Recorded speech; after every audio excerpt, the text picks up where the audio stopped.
The champagne flute trembled in my grip, tiny ripples distorting the golden bubbles as I stood frozen against the marble pillar. The ballroom of the Rothmore Hotel stretched before me like a gilded cage, crystal chandeliers dripping light onto silk gowns and tailored tuxedos, the murmur of wealth and power creating a soundtrack I'd never belonged to. I was invisible here, just another server in a crisp white shirt and black bow tie, holding a tray of drinks I could never afford to taste. The air smelled of expensive perfume and older money, with undertones of orchids from the elaborate centerpieces. My feet ached in the cheap heels I'd bought at a discount store, 2 sizes too small because they were all I could afford after paying this month's rent on my studio apartment. 3 years of working catering jobs, and I still felt like an imposter every time I stepped into these glittering worlds. "Emma, table 7 needs refills," Susan hissed as she breezed past, her tray perfectly balanced. She'd been doing this for a decade and moved through the crowd like she belonged. I nodded, weaving between clusters of guests, keeping my eyes down, staying invisible. That was the trick.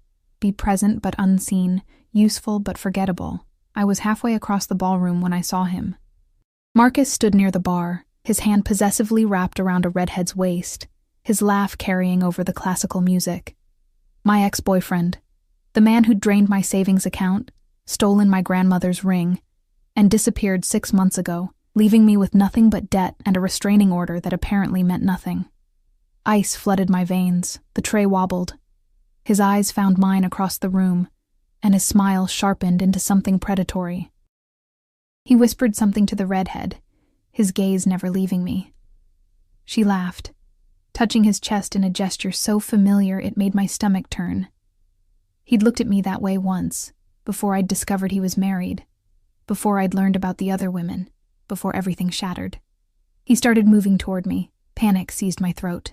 The restraining order. I had a restraining order. But who would believe me here, in this palace of privilege, dressed as staff while he wore a designer suit that probably cost more than my annual rent? My fingers went numb around the tray. I turned sharply, desperate to disappear into the service hallway, and collided with something solid. The tray flew from my hands, champagne flutes spinning through the air in a horrible ballet of crystal and liquid. Time stretched as I watched them arc toward the floor, and toward the man I just crashed into. Except they didn't hit the floor. A hand shot out with impossible speed, catching 2 glasses mid-flight. Another person, a massive man in a black suit with an earpiece, caught 2 more. The rest shattered against the marble in an explosion of crystal and champagne that seemed to echo through the entire ballroom. Silence fell like a guillotine blade. I looked up and up, into the coldest eyes I'd ever seen. The man I'd collided with stood perfectly still, his black suit immaculate except for the champagne now soaking his left shoulder and lapel. His features were carved from marble. Sharp jaw, aristocratic nose, dark hair swept back from a face that belonged on ancient coins. But it was his eyes that paralyzed me. Gray as winter storms, assessing me with the kind of focus that suggested he saw everything, missed nothing, forgot even less. He was surrounded by men in black suits, all of them frozen, hands moving toward their jackets in a synchronized movement that made my blood run cold. The massive man who'd caught the glasses stood closest, his expression promising violence, waiting for a signal. "I'm so sorry," I gasped, the words tumbling out in a rush of terror. "I'm so sorry. I didn't see. I'll pay for cleaning. Quiet." One word, delivered in a voice like silk over steel. Not loud, but absolute. Everyone in the immediate vicinity had stopped moving, stopped talking, stopped breathing. The air pressure in the room seemed to change. Somewhere behind me, I heard Marcus's footsteps stop. The man tilted his head slightly, studying me with an intensity that made me feel stripped bare. His suit was bespoke, I realized dimly, the kind of tailoring that cost more than a car. A platinum watch gleamed at his wrist, catching the chandelier light. He smelled of cedar and something darker, something that whispered of danger and expensive tastes. "What's your name?" he asked, his accent placing him from somewhere in the city's old money districts, educated in private schools I'd only seen in movies. "Emma," I whispered. "Emma Chen. I'm so sorry. You're frightened. It wasn't a question. His gaze flicked past me, landing on something, someone behind me, and his expression shifted into something that made the temperature drop. Of him? I didn't need to turn to know he meant Marcus. I could feel my ex's presence like a stain on my peripheral vision. I have a restraining order, I heard myself say, though I had no idea why I was telling this terrifying stranger my problems. Maybe because his stillness felt like the eye of a hurricane, a moment of safety before everything tore apart. But he's here, and I'm just staff, and no one will— The man raised one hand in a gesture so slight it barely qualified as movement. Instantly, two of the suited men melted away into the crowd, moving toward Marcus with purposeful strides. I saw Marcus's confident expression falter, watched him take a step back, then another, before the men escorted him firmly toward the exit. The restraining order, the man said, his attention returning to me with that unnerving focus. Is it current? I nodded, mute with shock. His full name. Marcus Reed. The words came out automatically, conditioned by months of police reports and court appearances. The man who still held the champagne glasses, impossibly they hadn't spilled, handed them to another suited figure who appeared at his elbow. He reached into his jacket and I tensed, but he only extracted a phone, sleek and black. He typed something with his thumb, one-handed, never looking away from me. It's handled, he said, slipping the phone away. He won't bother you again. I don't understand. You don't need to. His hand moved then, long fingers catching my chin, tilting my face up to the light. The touch was gentle but absolutely firm, allowing no resistance. He examined me like I was a painting he was considering purchasing, noting the shadows under my eyes, the cheap makeup, the way my uniform hung slightly loose because I'd lost weight I couldn't afford to lose. You're exhausted. It wasn't a question, but I answered anyway. 2 jobs. Rent went up. Something flickered in those storm-gray eyes. Not quite sympathy, but something else. Recognition, maybe, or calculation. Mr. Valentino, sir. Susan appeared at his elbow, her face pale with horror as she took in the champagne-soaked suit. The shattered crystal being swept up by hotel staff who'd materialized from nowhere. I'm so terribly sorry. We'll terminate her employment immediately. No, again. That one word, absolute as a judge's gavel. His fingers released my chin, but his gaze pinned me in place just as effectively. She stays. Send her to table 1. Susan's mouth opened and closed like a fish. Sir, that's your private— I'm aware. He turned slightly, addressing the massive man who'd caught the glasses. James, ensure Ms. Chen is reassigned, and handle the Reed situation permanently. Yes, sir. James's voice rumbled like distant thunder, and the promise in it made my knees weak. Mr. Valentino looked at me one last time, and I saw it then. The danger Susan had recognized immediately. This wasn't just wealth, this was power so absolute it didn't need to announce itself. Men like this didn't ask, they commanded. They didn't threaten, they simply acted, and the world rearranged itself around their will. Table 1, Emma Chen, he repeated, and it sounded almost like a threat or a promise. Don't keep me waiting. Then he turned and walked away, his entourage flowing around him like water, leaving me standing in a puddle of champagne and shattered crystal, my heart hammering so hard I thought I might faint. What the hell did you just do? Susan grabbed my arm, her nails biting through the fabric of my shirt. Do you have any idea who that is? I shook my head, mute. Dante Valentino, she whispered, and the name fell like a death sentence. He owns half the city. The other half is too afraid to admit he owns them too. Her grip tightened. And you just dumped champagne on him and somehow got assigned to his private table instead of fired. Or worse. The room spun slightly. I knew that name. Everyone in the city knew that name, though it was usually whispered, never spoken aloud. The Valentino family had run the city's underworld for 3 generations. Their empire built on fear and blood and money so old it had forgotten its sins. Table 1. Susan shook me slightly. Now. And Emma? Her expression softened with something like pity. Whatever he wants, give it to him. Men like Dante Valentino don't make requests. They make offers you can't refuse. She pushed me toward the roped-off corner of the ballroom where a single table sat elevated on a dais, separated from the crowd by velvet ropes and the implicit understanding that some spaces were not for ordinary people.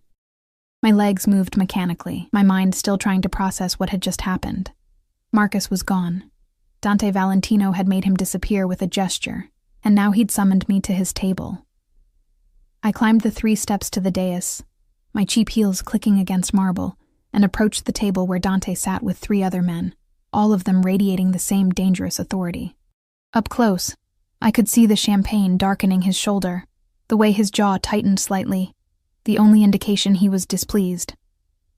"Mr. Valentino," I began, my voice barely steady. "I'm truly sorry about—" "Sit." I blinked. "I'm working. I can't—" His hand moved to the chair beside him, pulling it out in an invitation that felt more like a command.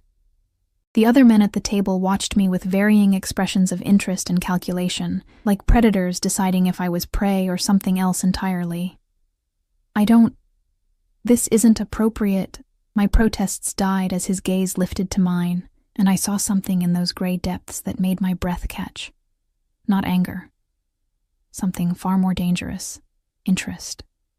"Sit down, Emma-Chen," Dante Valentino said softly, and every instinct I possessed screamed that this moment was a crossroads. That whatever choice I made next would determine everything that came after. "We need to discuss your ex-boyfriend, your restraining order, and exactly how you're going to repay me for this suit." His smile was slight, dark, and promised absolutely nothing good, but Marcus was gone, and I was so tired of being afraid. I sat. The chair was more comfortable than anything I'd ever sat in, upholstered in butter-soft leather that probably cost more than my monthly salary. I perched on the edge, hyper-aware of the 3 other men at the table who'd stopped their conversation the moment I sat down. The air here smelled different, richer, headier, with undertones of cigar smoke and cologne that didn't come from department stores. Dante lifted one finger, and a server I'd never seen before materialized with a fresh jacket draped over his arm. The exchange happened in silence, practiced and efficient. Dante stood, shrugging out of the champagne-soaked jacket with fluid grace, revealing a vest that hugged his frame with precision tailoring. For a moment, as he moved, I caught the edge of something dark beneath the vest. A holster, my mind supplied with sickening clarity. He was armed, at a charity gala, in the middle of the Rothmore Hotel. Of course he was. "Relax," he said, settling back into his chair after donning the fresh jacket. He'd caught me staring. "You look like you're about to bolt." "I'm working," I managed, gripping my hands together in my lap to stop them from shaking. "I shouldn't be sitting here. Susan will do exactly as she's told." Dante's attention shifted to one of the men across the table, older with silver threading through his dark hair. "Marco, status on the Reed situation?" Marco glanced at his phone, his expression neutral. "Subject was escorted from the premises. Background check is running now. Should have a full report within the hour, including current address, employment, known associates, and all violations of the restraining order." He looked at me then, something almost kind in his weathered features. "How long has he been bothering you, miss?" My throat closed. 6 months, since I got the restraining order. "And before that?" Dante's voice was still soft, but there was steel underneath now, cold and sharp. "A year. We dated for a year before I found out he was married, and had a girlfriend, and had stolen $40,000 from my bank account." The words tumbled out before I could stop them, shame burning my cheeks. I was stupid. He said he loved me, and I believed him. "You weren't stupid," the third man said, younger than the others, with kind eyes behind expensive frames. "You were trusting. Different thing entirely." He extended his hand across the table. "Anthony Valentino, Dante's cousin, and you've already met Marco, his head of security." I shook his hand automatically, my mind reeling. Head of security. These weren't just business associates or friends. This was Dante's inner circle, the people who made problems disappear. "The 4th chair?" I asked before I could stop myself, noting the empty seat to Dante's left. "James is handling your ex," Dante said, and the casual way he said it made my stomach flip. He's thorough. I don't want anyone hurt, I said quickly, panic rising. The restraining order, it's legal. I just need him to leave me alone. No one will be hurt, Dante interrupted, but his smile suggested his definition of hurt might be negotiable. Unless he violates the order again. Then we'll revisit the conversation. He leaned back, studying me with that unnerving focus. Tell me, Emma Chen, what do you do when you're not spilling champagne on dangerous men? The shift in topic threw me. I work here, and at a diner on 5th Street. Morning and evening shifts. Education? 2 years of college, business degree. I swallowed. I had to drop out when my grandmother got sick. Medical bills. Something flickered across his face, recognition maybe, or understanding. Family? Just me now. She passed last year. The words still hurt. A knife that never quite dulled. Marcus took her ring, the only thing I had left of her, pawned it for drug money, I found out later. The temperature at the table dropped. Anthony's expression hardened. Marco's jaw tightened. And Dante. Dante went very, very still in a way that reminded me of predators before they struck. Describe the ring, he said quietly. Rose gold, Victorian era, floral engraving, small diamond in the center. My voice cracked. It was appraised at $8,000, but the pawn shop gave him $300. By the time I found out, someone had already bought it. Dante pulled out his phone again, typed something with swift efficiency. We'll find it. You can't. It's been 6 months. I can and I will. He slipped the phone away, his gaze returning to me. Consider it part of your repayment for the suit. I stared at him. Your suit can't cost $8,000. His smile was dark, amused. Try 12. But I'm willing to negotiate terms. He gestured to a server, who immediately appeared with a crystal glass of what looked like whiskey. Dante took a sip, never breaking eye contact. You interest me, Emma Chen. Warning bells clanged in my head. I should get back to work. You're working now. His hand moved, casual but deliberate, to rest on the table between us, not touching me, but close enough that I could feel the heat of him. I have a proposition for you. I stumbled over the words, heat flooding my face. Not that kind of proposition. His amusement deepened, though I appreciate the blush. No, I'm talking about employment. I need someone I can trust in my household. Someone with no connections to my world, no loyalties to anyone but themselves, someone invisible. I'm a server, I said weakly. I don't know anything about. You're quick on your feet, observant, and you've survived a year with a manipulative con artist without completely falling apart. Those are valuable skills. He leaned forward slightly, and the scent of him, cedar and danger, wrapped around me. I'm offering you a position as my personal assistant. Salary of $150,000 a year, housing included, full benefits, and complete protection from anyone who might wish you harm. The number hit me like a physical blow. $150,000. That was more than I'd make in 5 years at both my current jobs combined. Why? I whispered. You don't know me. I know enough. His gaze held mine, intense and unwavering. You're alone, vulnerable and desperate.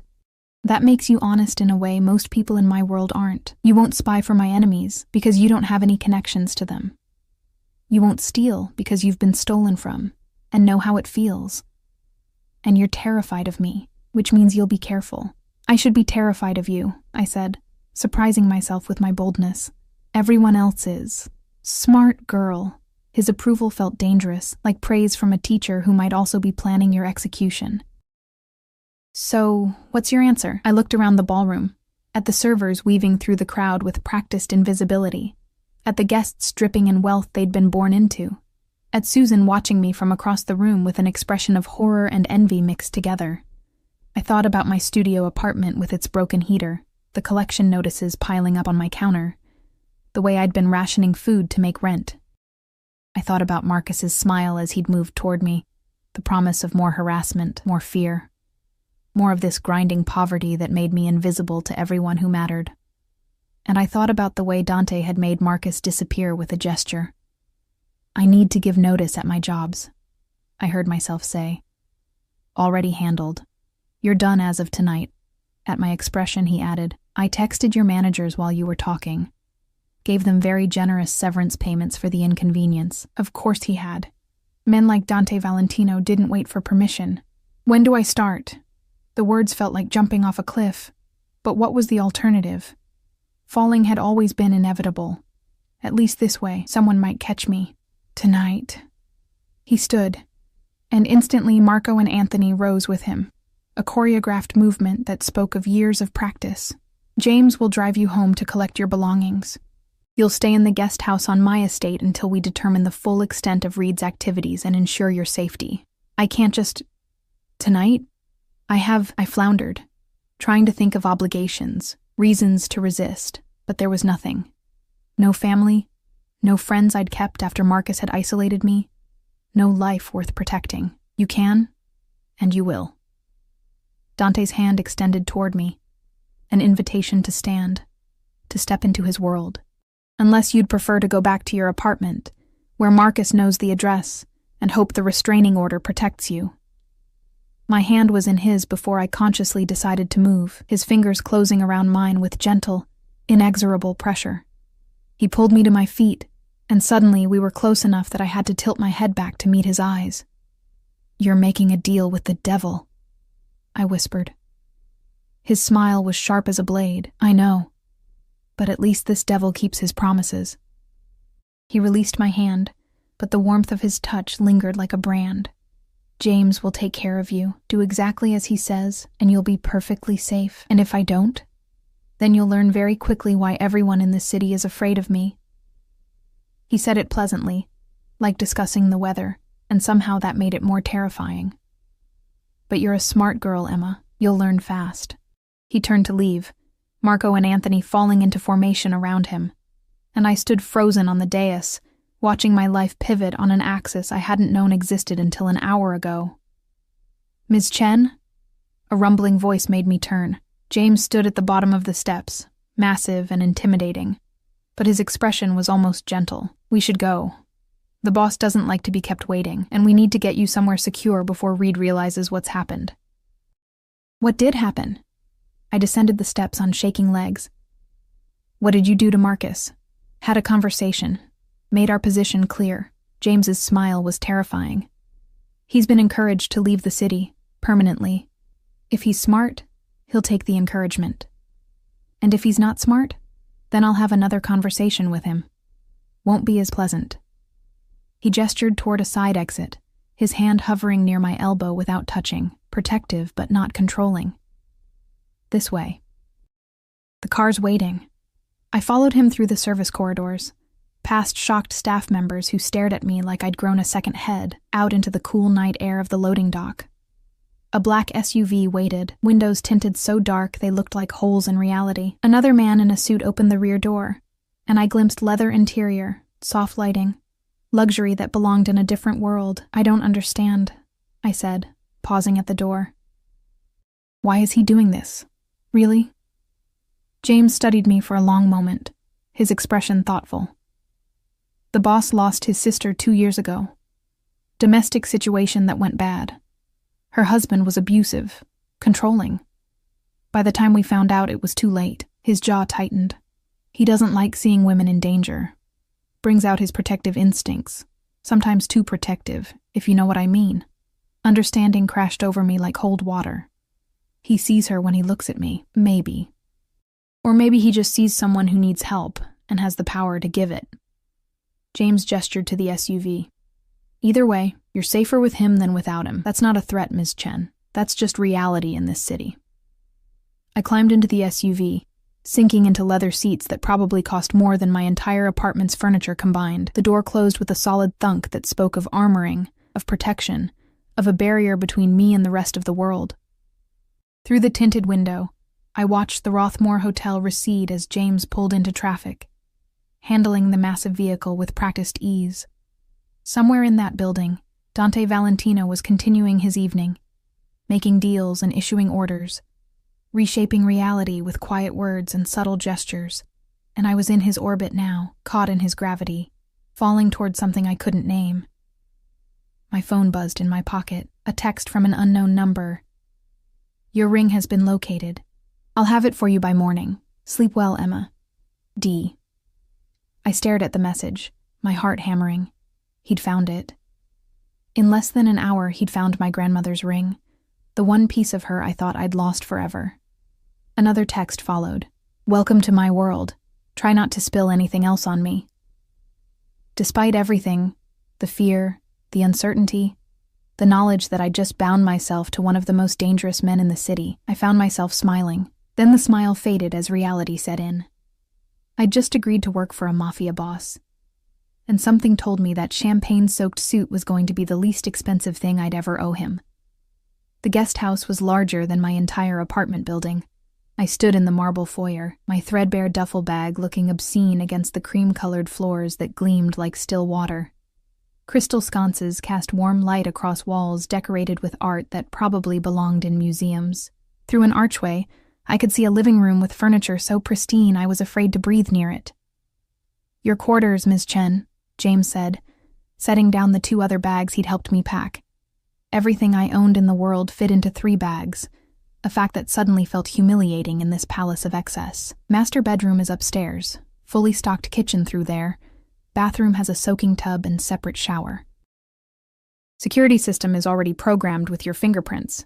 The boss had that handled while we drove. Of course he did. Dante Valentino operated at a speed that left normal people dizzy. I can't. This is too much, I started. You can. And it isn't. James's expression softened slightly. The boss wants you comfortable and safe. This is how he ensures both. There's a panic button in every room. Red button. Can't miss it. You press it. I'm here in under 2 minutes with backup. Understood? I nodded mutely. Good. I'll be in the main house if you need anything. It's just across the garden. You can see it through those windows. He pointed to French doors that opened onto what looked like a landscaped paradise. All shadow and moonlight now. Beyond it, I could make out the shape of a mansion that made this guest house look like a shed. Breakfast is at 7. The boss will want to go over your duties and expectations. After James left, I stood in the silence, my heart pounding. The guest house smelled of lemon polish and fresh flowers. A massive arrangement of white roses sat on the entry table, their perfume almost overwhelming. No card, but I knew who'd sent them. I climbed the stairs on shaking legs, found the bedroom, and nearly wept at the sight of the bed. King-sized, with linens that looked like clouds, more pillows than any one person could use. The bathroom was bigger than my old apartment's main room, all marble and gold fixtures and towels so thick and soft I wanted to live in them. A garment bag hung on the closet door. Inside, I found clothes, designer labels, my exact size, ranging from casual wear to business attire. A note card in elegant handwriting. For tomorrow, wear the blue dress. D. My hands shook as I touched the fabric. Silk, real silk, the kind that whispered against skin. How did he know my size? How had he arranged all this in the hour it took James to drive me home and back? Money, I realized, money and power could accomplish anything. I showered in water pressure that felt like heaven, dried off with towels that probably cost more than my weekly grocery budget, and climbed into the bed wearing one of the silk pajama sets I'd found in a drawer, also my size, also perfectly chosen. The sheets smelled of lavender and felt like sleeping on air. I should have been terrified. I should have been planning my escape. Instead, I slept better than I had in years. Morning came with soft light filtering through curtains I didn't remember closing. A knock at the door revealed a woman in her 50s, professionally dressed, carrying a tray with breakfast. Ms. Chen, I'm Maria, the head housekeeper. Her accent was Italian, warm and maternal. Mr. Valentino thought you might like breakfast before your meeting. He's a thoughtful man, no matter what people say. The tray held fresh fruit, pastries that smelled like Paris, and coffee that tasted like liquid gold. I ate at the small table by the window, watching gardeners work in the early light, shaping hedges into geometric perfection. The blue dress fit like it was made for me. Probably was, knowing Dante. It hugged my curves without being inappropriate, fell to just above my knees, and made me look like someone who belonged in this world. The shoes were comfortable despite their height, and somehow there was even jewelry, simple but elegant. A a gold necklace, and matching earrings. I barely recognized myself in the mirror. At precisely 7, James appeared to escort me to the main house. We crossed the garden on a stone path lined with roses, and I tried not to gawk at the mansion as it grew larger. It was the kind of house that had a name, that got featured in architectural magazines, that whispered old money and older power. Inside was even more impressive. The foyer could fit my old apartment 3 times over, with a double staircase sweeping up to a second floor. More art, more marble, more evidence of wealth so vast it became abstract. James led me through hallways that seemed to stretch forever, past rooms I barely glimpsed, a library, a formal dining room, what looked like a home theater. Finally, we reached a set of double doors made of dark wood, carved with intricate patterns. "The boss's office," James said. "He's expecting you. Just knock and enter." My hand trembled as I raised it to knock. This was it. The moment where I found out what Dante Valentino really wanted from me, what price I'd really agreed to pay. "Come in, Emma." His voice carried through the door, rich and commanding. I pushed the door open and stepped into controlled chaos. The office was enormous, dominated by a desk that looked like it cost more than a car. Papers covered every surface. Multiple computer screens displayed what looked like stock tickers and security feeds, and the walls were lined with file cabinets and bookshelves. Dante sat behind the desk, jacket discarded, sleeves rolled up to reveal forearms that spoke of regular workouts. He was reading something on his phone, his expression focused, and didn't look up immediately. This, I realized, was Dante in his element, not the polished socialite from last night, but the man who ran an empire. "Sit," he said without looking up. Not rude, just efficient. I sat in one of the leather chairs facing the desk, my hands folded in my lap, trying not to fidget. The office smelled of coffee and leather and something else, gunpowder maybe, though that could have been my imagination. He set down his phone and finally looked at me, and something flickered in his gray eyes. Approval, maybe. "The dress suits you. Thank you. For everything. The clothes, the guest house, the—" "Don't thank me yet. You haven't heard what I need from you." He stood, moving to a sideboard where a coffee service waited. "Coffee?" "And yes, that's an order, not a question. You look like you need it." He poured 2 cups with practiced ease, added cream to mine without asking. How did he know? And returned, setting my cup in front of me before settling back into his chair. The casual domesticity of it was jarring, coming from a man who'd made my ex-boyfriend disappear with a gesture. "Your duties," he began, "all business now. You'll manage my personal schedule, handle correspondence that doesn't require Marco's security clearance, and act as my companion at social events that need a softer presence." Companion? The word felt loaded with implications. "Not like that. I'm not buying you, Emma." His expression hardened slightly. "I need someone at my side who doesn't have ties to my world, who can move through social circles without triggering suspicion. Someone who looks harmless, normal, approachable. You'll attend galas, charity events, business dinners. You'll smile, make small talk, and report anything unusual you observe. You want me to spy for you. I want you to be my eyes and ears in places where my reputation precedes me. There's a difference." He sipped his coffee, studying me over the rim. "You'll also live here, in the guest house. Non-negotiable. I need you close, and you need the protection my home provides." "From Marcus?" "From everyone." His expression turned grim. "The moment you stepped into my world, you became a potential target. My enemies will see you as leverage, a weakness they can exploit. Living here keeps you safe and makes it clear you're under my protection." The weight of that settled over me like a heavy blanket. I didn't ask for this. "No, you asked to escape your ex-boyfriend. I provided that. This is the price." He set down his cup, his gaze intense. "I'm not a good man, Emma. Don't make the mistake of thinking I am. But I keep my people safe, and as of last night, you're my people. That means something." Before I could respond, his phone buzzed. He glanced at it, and satisfaction flickered across his face. "Your ring." He pulled open a drawer and extracted a small velvet box, sliding it across the desk. My hands shook as I opened it. There, nestled in silk, was my grandmother's ring. Rose gold gleaming, the tiny diamond catching the light. I'd thought I'd never see it again, thought it was lost forever in the city's pawnshop underground. How? I whispered, tears burning my eyes. I made it clear to every pawnshop, jeweler, and fence in the city that I wanted this ring, and that anyone who helped find it would be rewarded. Anyone who'd had it and didn't come forward would be less fortunate.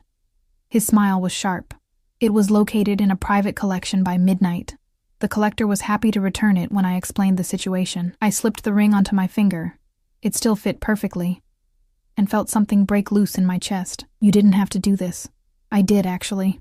You're mine to protect now, and that means returning what was stolen from you.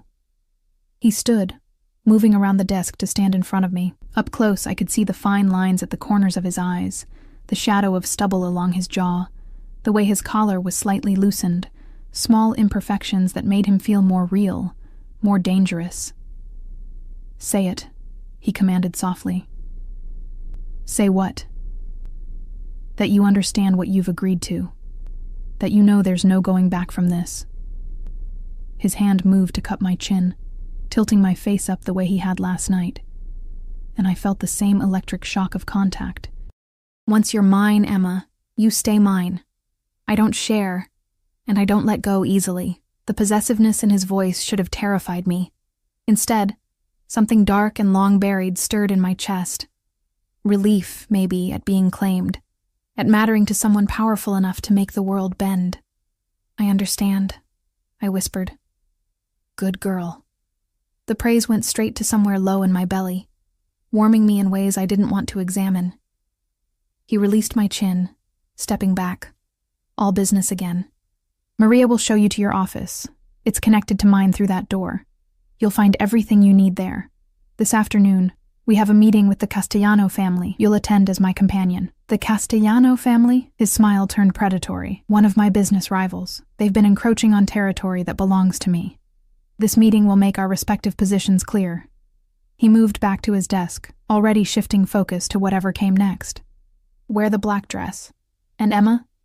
He looked up, pinning me with those storm gray eyes. Stay close to me during the meeting. Don't speak unless I tell you to, and don't react to anything you hear, no matter how shocking. Can you do that? I nodded, my mouth dry. We'll see. His attention returned to his papers, a dismissal. Maria's waiting in the hall, and Emma, welcome to the family business. I left his office on shaking legs, my grandmother's ring heavy on my finger, the weight of his words even heavier on my soul. Maria appeared instantly, warm and grandmotherly, chattering about schedules and meal preferences as she led me to my new office. It was beautiful, a smaller version of Dante's, with a view of the gardens and all the technology I could need. But all I could think about was the way he'd said mine, the possessive promise in it, the dark heat in his eyes. I'd escaped one controlling man and walked straight into the arms of another. Except Marcus had wanted to own me out of weakness, to feel powerful by diminishing me. Dante's possession felt different, fierce and protective, like a dragon guarding treasure. I just hoped I didn't get burned. The Castellano meeting took place in a private room at an Italian restaurant that looked innocuous from the outside, but radiated danger once you stepped inside. Men in expensive suits lingered near the exits, their jackets cut to hide weapons. The air was thick with tension, and the smell of garlic and wine. I wore the black dress as instructed, more formal than the morning's blue, with a neckline that was elegant without being revealing. Dante had appeared at my office door at precisely 2:00, looking devastating in a charcoal suit, and examined me with the same thorough attention he gave everything. Perfect, he'd said, and offered his arm. Remember, stay close, stay quiet, observe everything. Now I sat at a large round table, Dante on one side of me, Marco on the other, with 4 Castellano men across from us. The head of their family, Leonardo Castellano, was older than Dante, with silver hair and eyes like chips of ice. He'd looked at me when we arrived, a calculating assessment that made my skin crawl. Valentino, Leonardo said, swirling wine in a crystal glass. You bring a date to a business meeting. How American of you. I bring what I choose to bring, Leonardo. Dante's voice was mild, but his hand found my knee under the table, a possessive weight that felt like a brand. Shall we discuss why we're here? The meeting devolved into careful verbal warfare, discussions of territory and percentages, veiled threats wrapped in polite language. I did as Dante instructed, stayed silent, observed everything. Watched the way Leonardo's second-in-command kept checking his phone, how the youngest Castellano couldn't meet Dante's eyes, the way their body language spoke of fear poorly hidden. Dante was winning, though to an outsider it might not look like it. He barely raised his voice, never threatened openly. But somehow Leonardo kept giving ground, agreeing to terms that clearly favored the Valentino family. It was masterful, terrifying, and oddly beautiful, watching power in action, seeing how Dante commanded a room without ever losing his calm. Then Leonardo's gaze fell on me again, and his smile turned cruel. Where did you find this one, Valentino? She looks like she came from a soup kitchen. Dante's hand tightened on my knee, his grip just shy of painful. Watch your mouth, Leonardo. I'm just curious. Usually your women have more polish. Leonardo leaned forward, his eyes stripping me bare. What's your name, girl? Before I could answer, Dante moved. Not fast, not violent, just a shift of his body that somehow filled the space with menace. She doesn't speak to you. She doesn't exist for you. And if you look at her like that again, I'll take it as a declaration of war. The room went silent. Even the guards stopped moving. Leonardo's smile vanished. For a whore? For what's mine? Dante's voice was soft, deadly. Test me, Leonardo. See what happens. My heart hammered so hard I thought it might burst. Under the table, Dante's hand moved from my knee to lace with my fingers, holding tight, grounding me. Leonardo studied us for a long moment, then laughed, forced, nervous. My apologies. I didn't realize she was significant. Now you do. Dante released my hand, standing, pulling me up with him. The meeting was over, though half the items on the agenda hadn't been discussed. We're done here. You'll have my terms in writing by tomorrow. Accept them, or face the consequences. He guided me out with a hand at the small of my back, Marco and James falling in around us like a protective wall. We didn't speak until we were in the SUV, pulling away from the restaurant. I'm sorry, Dante said finally, his jaw tight with barely controlled rage. Leonardo is an old-school pig who thinks women are property. I should have known he'd try something. It's fine, I said, though my hands were still shaking. I've dealt with worse. That's not the point. He turned to face me, his gray eyes blazing.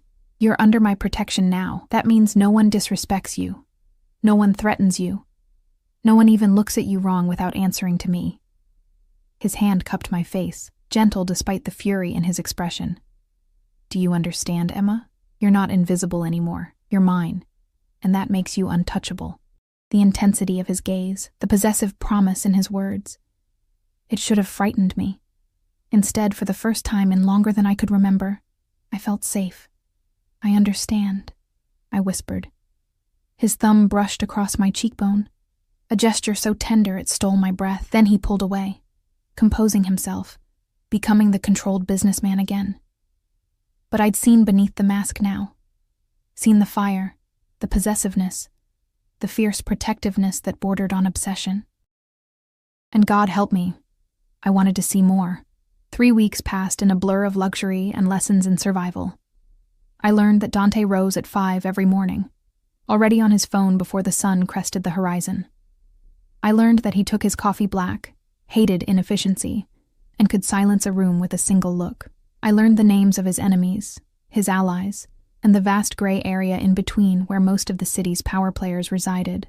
I learned that Marco had a daughter in college studying art history, that James coached Little League on weekends, that Anthony was engaged to a kindergarten teacher who had no idea what the Valentino family really did. I learned that monsters could be human, that dangerous men could be kind, and that the world was far more complicated than I'd ever imagined. And I learned that Dante Valentino was as obsessed with control as he was with protecting what he considered his. "You're not eating enough," he said one morning, appearing in the guest house kitchen where I was forcing down toast before our scheduled meeting with city officials. He'd started doing this, showing up unannounced, checking on me, invading my space with casual authority. "Maria says you barely touched dinner last night." I wasn't hungry. I set down the toast, uncomfortable with his scrutiny. "And doesn't Maria have better things to do than report on my eating habits?" "She worries. So do I." He moved closer, backing me against the counter with the same predatory grace he brought to business meetings. This close, I could see the gold flecks in his gray eyes, smell the cedar and danger that clung to him. "You've lost weight since you came here. That stops now. You can't order me to eat, can't I?" His hand came up to cup my face, thumb tracing my cheekbone with devastating gentleness. "You're too thin, Emma. It makes you look fragile, and I don't like fragile things in my world. They break too easily. Maybe I am fragile." The words came out sharper than intended. "Maybe that's why I'm here, because I needed someone stronger to save me." Something dark flickered in his expression. "Is that what you think? That you're weak?" "Aren't I?" I met his gaze, refusing to look away even though his intensity made me want to. I let Marcus manipulate me for a year. I let him steal from me, control me, isolate me from everyone I cared about. I was too stupid to see what he was until it was too late. You survived. His other hand came up, framing my face between his palms, holding me captive. You escaped, got a restraining order, rebuilt your life from nothing. You didn't break, Emma. You bent, and then you came back stronger. That's not weakness. That's steel wrapped in silk. The praise shouldn't have affected me so deeply, but it did. Something in my chest loosened, warmth spreading through places that had been cold for so long. "Dante," I started, but the words died as his phone rang. He pulled away with a curse, answering with a curt "what?" His expression darkened as he listened. "When? How many? No, don't move until I get there. 20 minutes. He ended the call, his mask of control cracking to reveal fury underneath. "I have to go. Emergency at the docks. Is everything fine? It will be fine." But his jaw was tight, his movements sharp as he headed for the door. He paused at the threshold, looking back. "Stay here. James is outside. Don't leave the property without him, understood?" "Dante, what's wrong? Just stay here, Emma, please." The please caught me off guard. He so rarely asked instead of commanded, "Promise me." "I promise." He nodded once and disappeared, leaving me alone with half-eaten toast and the lingering warmth of his touch on my face. The afternoon stretched endlessly. I tried to work, reviewing correspondence and managing his calendar, but my mind kept drifting to his expression. The barely controlled rage that suggested something serious had happened. James stood guard outside, silent and immovable as a mountain, refusing to answer my questions about what was happening at the docks. Around 4, my phone buzzed. Unknown number, but the message made my blood freeze. "Miss me, Emma? We need to talk. Meet me at Roselli's Cafe on 5th in 1 hour. Come alone, or I'll make things difficult for your new boyfriend. M. Marcus." My hands shook as I read the message again. He wasn't supposed to be in the city. James had said he'd been encouraged to leave. But here he was, threatening me, threatening Dante. I should tell James, should show him the message, let Dante's people handle it, but the message said to come alone. And something in me, the part that had survived Marcus's manipulation, that had rebuilt from nothing, wanted to face him myself, wanted to prove I wasn't the frightened girl he'd controlled anymore. Stupid. It was monumentally stupid. I went anyway. I told James I needed air, wanted to walk in the gardens. He hesitated but agreed when I stayed within sight of the guest house. Then I slipped out through the service gate I'd discovered during my exploration of the property, barely more than a gap in the hedge, probably used by gardeners. The walk to 5th Street took 20 minutes. Every step felt like betrayal. Of Dante's trust, of the protection he'd offered, of the promise I'd made. But Marcus's threat echoed in my mind. "Make things difficult for your new boyfriend." What did that mean? What could Marcus possibly do to hurt someone like Dante? Roselli's Cafe was a small Italian place I'd worked near before, cheap and cheerful with red checkered tablecloths. Marcus sat at a corner table looking worse than I remembered, thinner, with shadows under his eyes and a nervous energy that set off alarm bells. "Emma." He stood as I approached, his smile the same charming one that had fooled me for so long. "You look amazing. Money agrees with you." "What do you want, Marcus?" I stayed standing, ready to run. "You're violating the restraining order just by being here."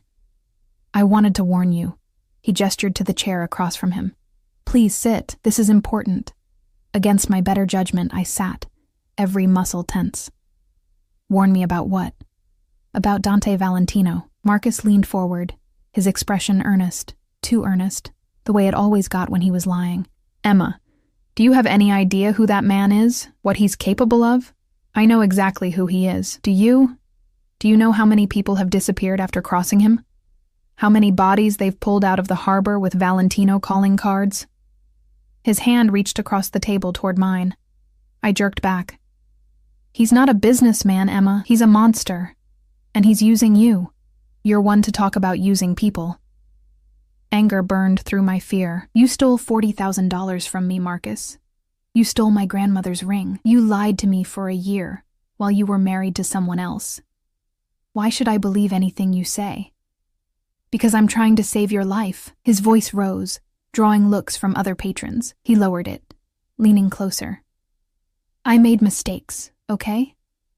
I was in a bad place, owed some bad people money, but I never would have hurt you. Not like Valentino will. Dante got my grandmother's ring back." I pulled my hand up, showing him the rose gold gleaming on my finger. "In less than a day, he found what you stole and returned it to me. What have you ever given me besides debt and heartbreak?" Marcus's expression darkened. "He's not doing this out of kindness, Emma. Men like Valentino don't do anything without expecting something in return. What did he ask for? What price did you agree to pay? That's none of your business. It is when you're walking into a trap." He pulled out his phone, swiped through photos, and showed me the screen. "Recognize her?" The photo showed a young woman, beautiful, with dark hair and eyes full of life. She stood next to a younger version of Dante, both of them laughing at something off camera. "His sister," I said, remembering what James had told me. "She died 2 years ago. She didn't just die. She was murdered by her husband when she tried to leave him." Marcus swiped to another photo, this one of the woman covered in bruises, her face barely recognizable. My stomach turned. Valentino blamed himself for not protecting her. Now he collects broken women like trophies, convinces himself he's saving them. "You're not special, Emma. You're just his latest project, his way of assuaging guilt." The words hit like physical blows, finding all my deepest insecurities and twisting. Was Marcus right? Was I just a replacement for a dead sister? A guilt offering? A project? "Look at you," Marcus continued, his voice softening into the manipulation I knew so well. "You're wearing designer clothes, living in a mansion, playing house with a criminal. This isn't you, Emma. Come back with me. We can leave the city together, start over somewhere Valentino can't reach us." "You're insane." I stood, chair scraping loudly. "You think I'd go anywhere with you after everything you did? I think you're scared and confused, and you're making decisions that will get you killed." He stood too, grabbing my wrist. His grip was tight, painful, exactly like it used to be. "I'm offering you a way out. Last chance, Emma. Let go of me." "Not until you listen," the lady said. "Let go." The voice came from behind me, cold and deadly familiar. I turned to find Dante standing 3 feet away, flanked by Marco and James. His expression was blank, empty in a way that was infinitely more terrifying than rage. Behind them, I could see 2 more men in suits, blocking the cafe exits. Marcus's hand dropped from my wrist like I'd burned him. "Valentino." "Mr. Reed." Dante's voice was pleasant, conversational, completely at odds with the murder in his eyes. "I believe you were encouraged to leave the city. Yet here you are, violating a restraining order, harassing what's mine." He looked at me then, and I saw the betrayal beneath his control. "Emma, come here." It wasn't a request. I moved to his side on trembling legs. His arm wrapped around my waist, pulling me close, possessive and protective and furious all at once. "I was just talking to her," Marcus said, backing away. "No harm done." "No harm?" Dante's smile was sharp as a blade. "You touched her. You threatened her. You made her break a promise to me by coming here." His attention shifted to me briefly. "We'll discuss that later." Then back to Marcus. "You've made several critical errors in judgment, Mr. Reed.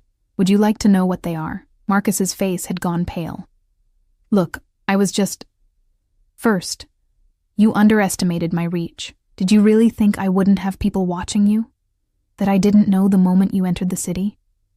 Dante's voice never rose, but somehow it filled the cafe, silencing every other conversation.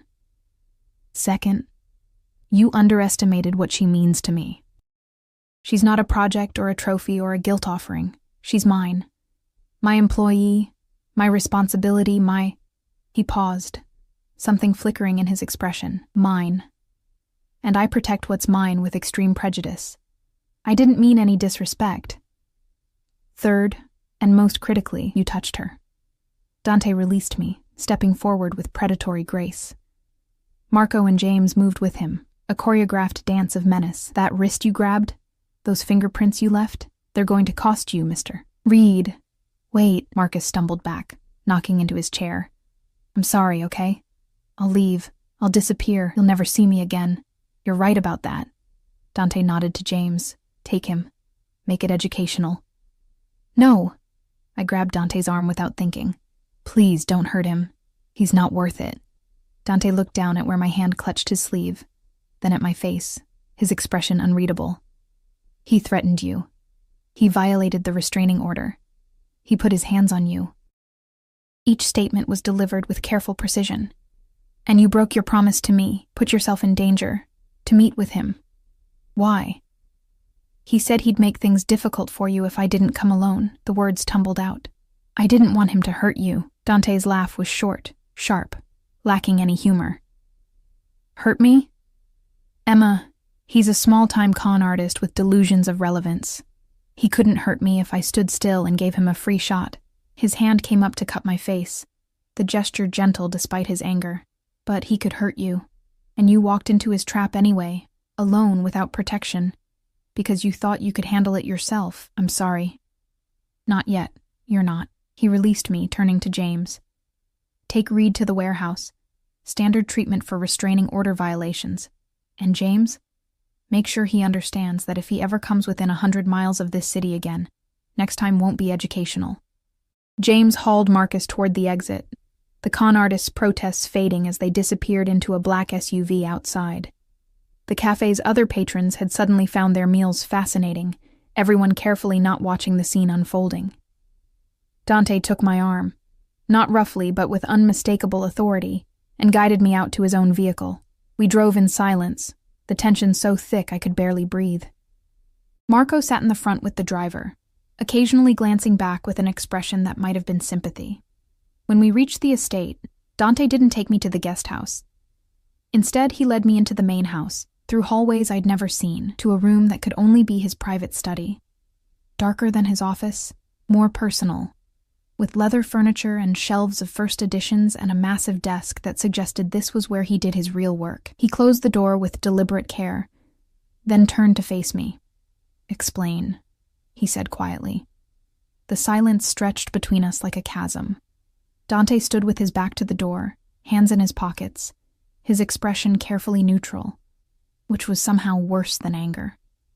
In the low lamplight of his study, he looked less like the polished businessman and more like what he truly was, a predator deciding whether I was prey or something else entirely. "I thought I could handle it," I said finally, my voice small. "Marcus said he'd make things difficult for you if I didn't come alone. I thought I could make him leave, convince him to go away without involving you. So you broke your promise, left the safety of my home, and walked into an obvious trap." His voice was too calm, too controlled. "Do you have any idea what could have happened? What he could have done to you? He's just Marcus. He's a desperate man with nothing to lose who knows you're connected to me." Dante moved then, closing the distance between us with 3 long strides. His hands gripped my shoulders, not painful, but firm enough that I couldn't pull away. Do you know what people would pay for leverage over me? What my enemies would do to someone I've publicly claimed as mine? I didn't think. No, you didn't. You thought you were still invisible. Still that girl who had to solve her own problems because no one else would help. His grip tightened fractionally. But you're not her anymore, Emma. You're mine now. And that means you don't get to throw yourself into danger because you're afraid of being a burden. It means you trust me to handle threats. It means you keep your promises. Tears burned my eyes. Marcus showed me pictures of your sister. He said I was just a replacement, a project to assuage your guilt. He said you collect broken women and convince yourself you're saving them. Something flickered across Dante's face. Pain, quickly masked. His hands dropped from my shoulders, and you believed him. I don't know what to believe. The tears spilled over, hot and angry. Why did you really bring me here, Dante? Was it just about protection, or was Marcus right? Am I just a stand-in for someone you couldn't save? He turned away, moving to the window that overlooked his estate. For a long moment he said nothing, his profile carved from shadow and lamplight. When he finally spoke, his voice was rough, stripped of its usual control. My sister, Isabella, was 19 when she married Carlo Russo. I warned her he was dangerous, that the Russo family couldn't be trusted. She thought I was being overprotective, controlling. We fought about it, said things we couldn't take back. He paused, his jaw working. She cut me out of her life for almost a year.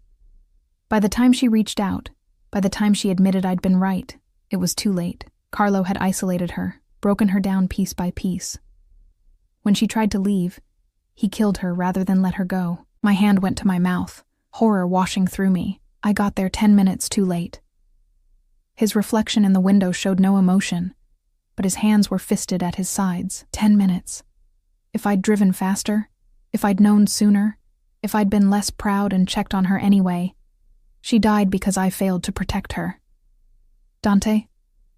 So yes, he continued, cutting me off. When I saw you in that ballroom, terrified of a man who'd hurt you, who'd stolen from you, who wouldn't let you go, yes, I saw Isabella.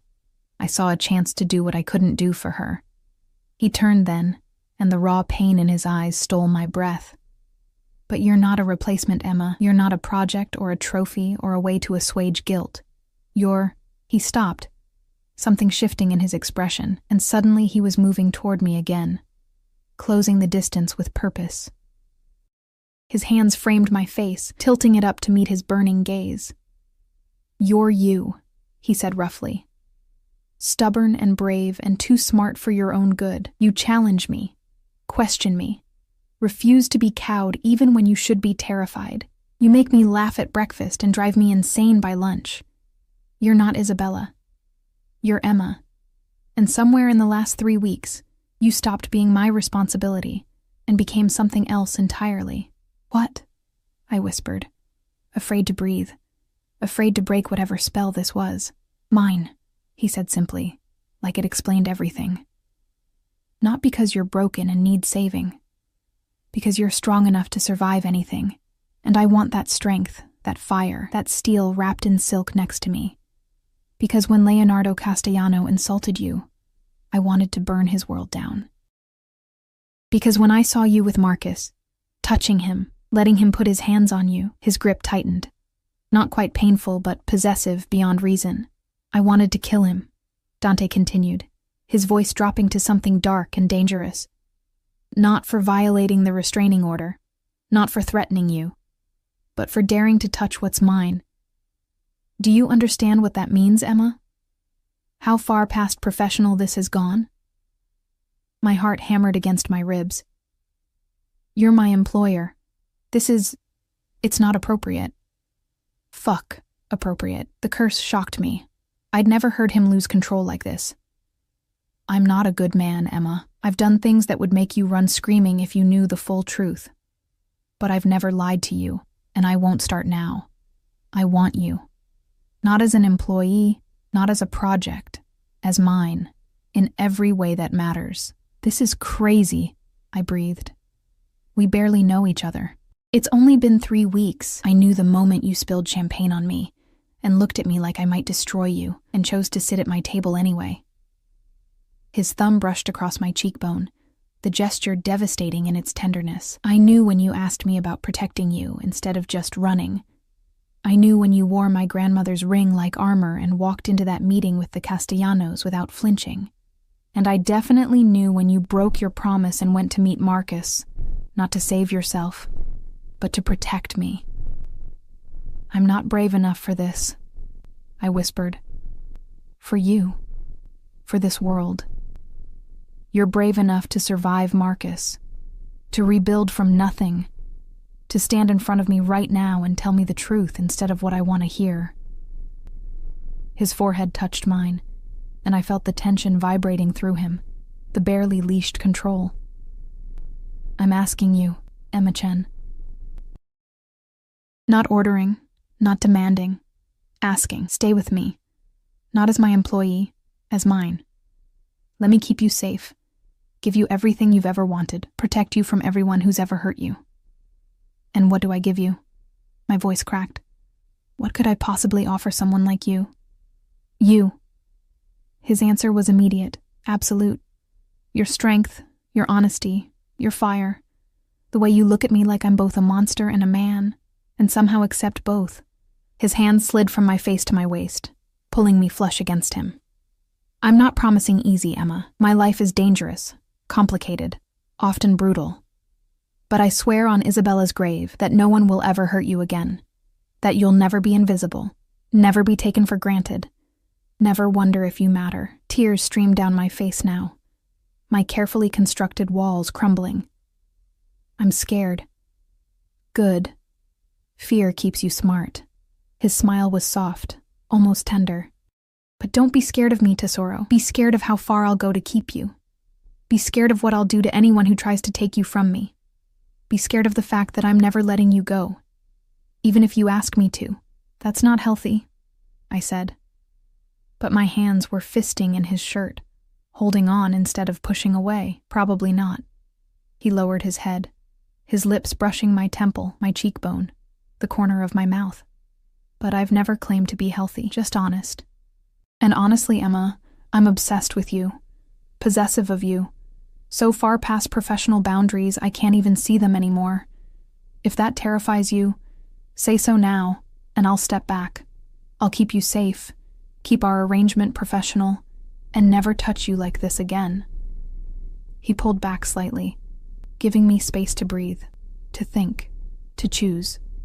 And that, the fact that he was giving me a choice, even though every line of his body screamed possession, that decided me. I don't want you to step back, I whispered. The words were barely out before his mouth claimed mine. The kiss was nothing like I'd imagined. Not gentle or exploratory, but consuming, possessive, a brand as much as a caress. His hand slid into my hair, angling my head exactly where he wanted it, and I melted against him, all my careful control shattering. He tasted like whiskey and danger and dark promises, and I wanted more, wanted everything. When he finally pulled back, we were both breathing hard, my lipstick smudged across his mouth, his control visibly frayed. Say it, he commanded roughly. Say you're mine. I'm yours, I whispered, and felt the truth of it settle into my bones. His smile was fierce, triumphant. Good girl. He kissed me again, softer this time but no less possessive. Now we discuss consequences. I blinked, still dizzy from his kiss. Consequences? For breaking your promise. For leaving the estate without protection.